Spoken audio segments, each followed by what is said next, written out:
Hi everyone, my name is Yasmin Garcia and today I am back with another video and I am so excited to be filming this for you guys. I have been meaning to share this story with you.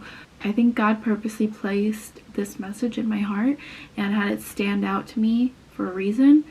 I am here today to deliver the message. So this story takes place in Genesis and it is the story of Joseph. If you're not familiar with this story, let me give you some context as to why I want to talk about this story today. Because I feel like a lot of us carry resentment, carry hurt from our loved ones. You know, the people we care about the most have hurt us.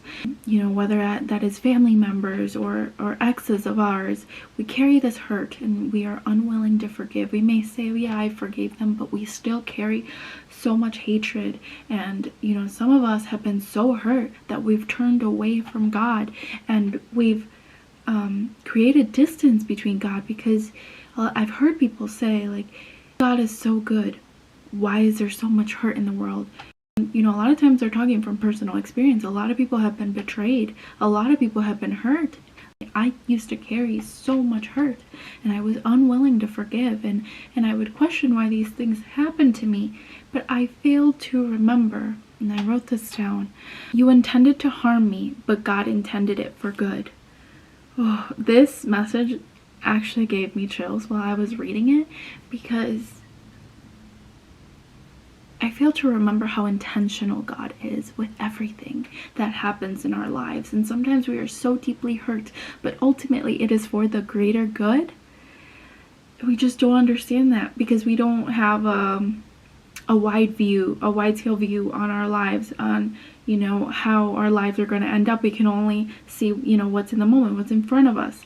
And sometimes we don't see our way out of this huge mess or this huge storm or this huge betrayal. We don't see a way past this. But God, I'm here to tell you that God is intentional, and that hurt that you are experiencing is not for, you know, for the purposes of harming you. It is for the purposes of building you up. It's for the purposes of a better outcome, a better resolution, way better than you expect in your head. Oftentimes we want to control situations, but we fail to realize that God is all-knowing.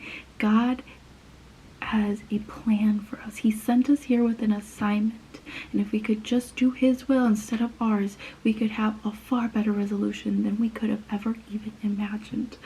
So enough talking. I want to get into today's story. I want to keep it short and brief, but I want to carry this message. I'm so excited. Thank you, Jesus, for having this story stand out to me, because it's so good, you guys. Let's get started. So, story of Joseph. Joseph was very loved by his father, Jacob, and it was known, you know, he was the favorite out of his brothers, and his brothers knew this, and for this they were envious and they hated him. Now, aside from this, Joseph had many dreams of being a king. He would have these dreams and then he would go on and tell his brothers and his father of these dreams. Again, he dreamed of being a king, and this created deeper hatred from his brothers. But his father, you know, he did say, like, so his brothers said to him, like, how could you possibly think that you would become a king, that we would bow down before you? His father actually had similar thoughts, but this created his brothers to hate him more and envy him more, while his father, on the other hand, questioned, what do these dreams mean? He didn't envy his son Joseph, but he questioned, what could these dreams mean? Do they have a meaning? So, long story short, Joseph gets sold off into slavery by his own brothers. They betray him one day. They plan on killing him, but then they decide to just sell him off to slavery. They lie to his father. They say that they found his robe and that he must have been attacked by wild animals. I believe by a lion, but I could be wrong. I don't want to misquote. They find the coat. The father is distraught because Joseph was his favorite. He's deeply hurt by this. But the father doesn't find out that his own sons are lying to him and that Joseph has been sold into slavery. So Joseph gets sold to the Israelites And then those Israelites sell him to the captain of the guard of Pharaoh. So Pharaoh is the ruler of Egypt at the time. Now, God was with Joseph this entire time. And so every time Joseph did something, it was just so successful. And Pharaoh quickly saw that God was with Joseph. He could see that anything that Joseph touched prospered. Anything he did was successful. And so quickly he went from being a slave to being the Pharaoh's personal assistant.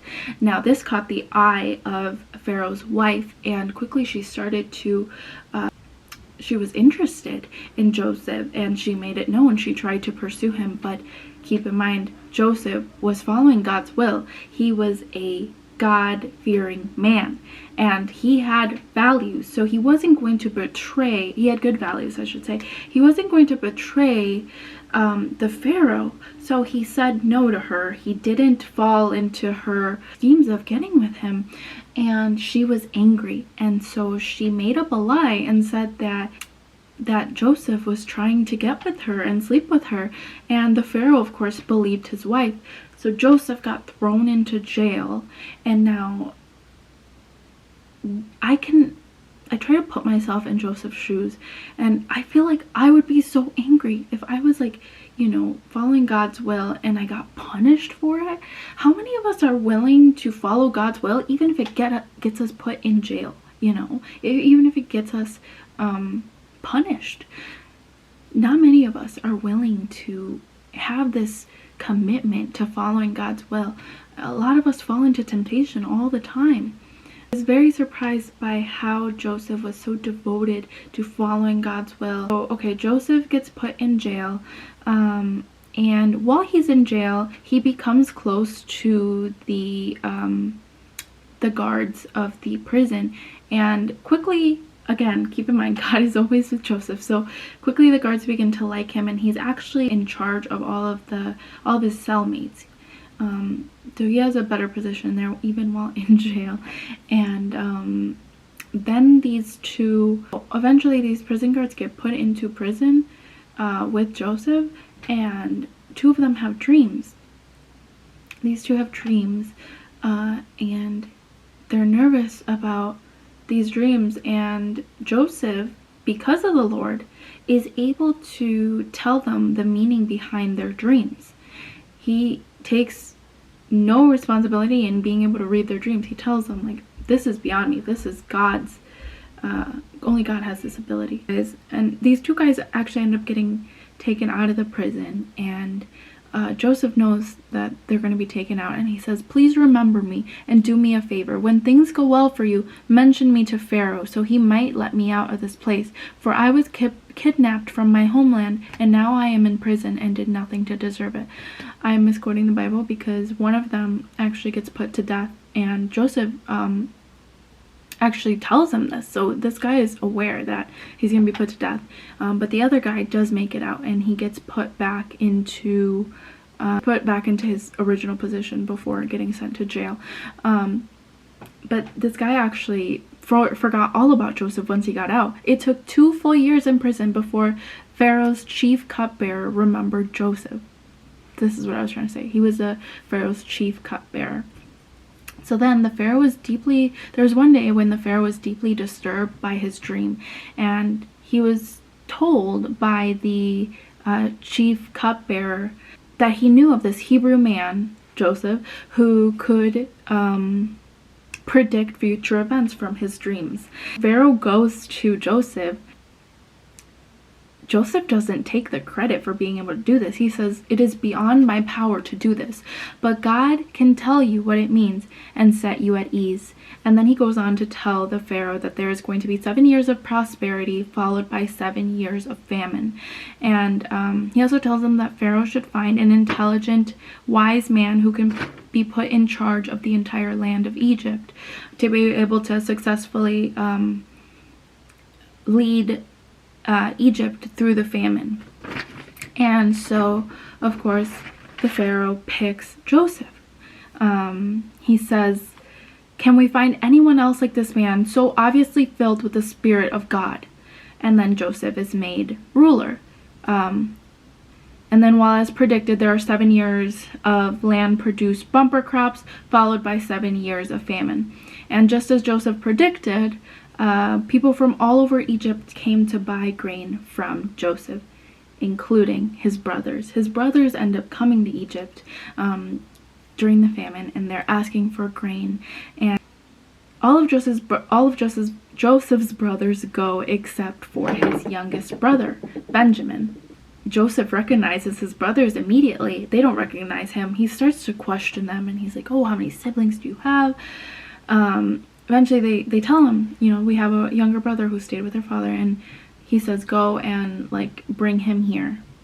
And he like pretends like he doesn't recognize them, and he says, oh, you guys are spies, you're sent here to spy on me. And so yeah, they go and bring Benjamin, and the father says, do not return without Benjamin. He allows Benjamin to go eventually, but he says, do not return without him. Now, Joseph invites them to have a big feast at his palace, where he is overcome with so much emotion, talking to his brothers who don't even recognize him. He weeps and he cries. He's filled with so much hurt that his own brothers betrayed him, but yet he doesn't unleash his anger towards them. He doesn't say, why would you guys do this to me? He doesn't seek revenge. He's so obviously filled with hurt, but he doesn't seek revenge. How many of us are willing to forgive people who have hurt us and not seek revenge? How many of us can put our pride aside and forgive because God has a higher purpose for us? How many of us can be like Jesus? Because that is the ultimate goal, is to follow his will, to follow God's will on earth. But how many of us can actually do that? Eventually Joseph reveals his identity to his brothers, and they are so fearful that Joseph is going to try to seek revenge. Eventually so he sends his whole family to come, you know, live in Egypt. They were all Hebrew, and so yeah, he sends his brother to come get their dad and have him come to Egypt and stay over there. Eventually Joseph's father passes away. His father's name was Jacob, as I mentioned earlier. He passes away, and his brothers are filled with so much fear, because they're like, now that our father's dead, he's definitely going to try to punish us for what we did to him. But and they're so fearful that they offer themselves as slaves to him so that they don't get punished. And he actually says, Joseph says, don't be afraid of me. Am I God that I can punish you? You intended to harm me, but God intended it for good. Oh, I can't get enough of that message. It's just, it's amazing to me how he was able to recognize that his pain was ultimately for the greater good. God had a purpose for him, and it didn't matter if anyone tried to get in the way of it. God is so intentional with everything. He went from being a slave to being a king of Egypt. And this is because he followed God's will. Now, this just goes to say that we have so much purpose here on earth. If we just learn to follow God's will, we have so many great things coming. Just we're meant to do so much more than we can even imagine, than we can even fathom. And I just wanted to come here and tell you that you have so much purpose here. If you think that you're a mistake, if you think that your life isn't worth living, I am here to tell you that you are wrong. God has a purpose for you. And I truly feel this. I kept putting off recording this, but I know God put this in my heart for a reason, and I'm just here to share this message with you. I hope that I was able to deliver this message the way God intended me to. Yeah, I'm so thankful that you're listening to this message. If this message resonated with you, let me know in the comments down below. That is everything I have today. Thank you so much for watching. I will be back soon with another video. Bye guys.